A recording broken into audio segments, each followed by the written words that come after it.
আমি অনেক স্যাক্রিফাইসড। আমি দেখি যেটা বলে বুঝাইতে পারবো না।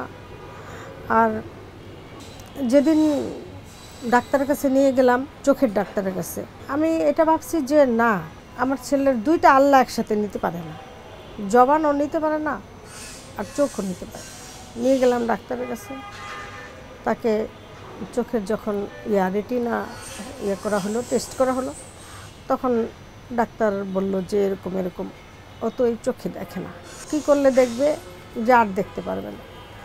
তখনকার যেই ওখানে নিজেকে খুব এইভাবে, আমি বললাম না যে আমি কারোর সামনে আমি আমার অনুভূতি দেখাতে চাই না।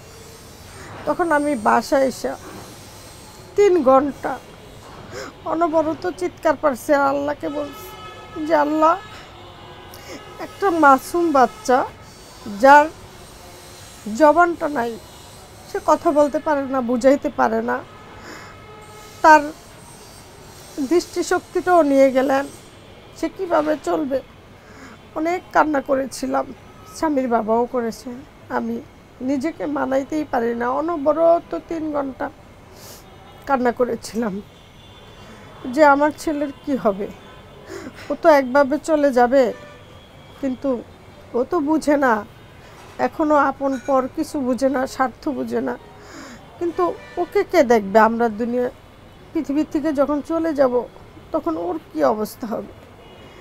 এই কথাটা মনে পড়লে এখনও নিজেকে ঠিক রাখতে পারি না। এইটাই আর কি।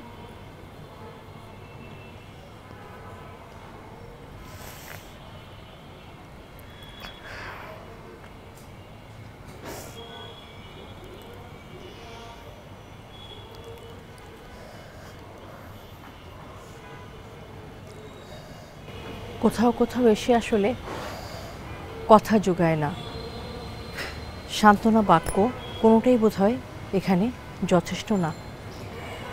এই মায়ের এই কষ্টের জায়গায় প্রলেপ দিতে 2টো সন্তান বিশেষ চাহিদা সম্পন্ন, এটাই তো এই মায়ের জন্য অনেক বড় একটা কষ্টের জায়গা।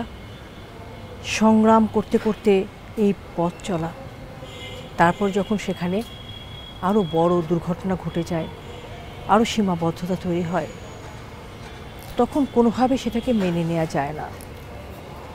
মানুষ তো, তাই না? মানুষেরও সহ্যের একটা সীমা আছে, যে কোনো কিছু ধারণ করার একটা লিমিট আছে।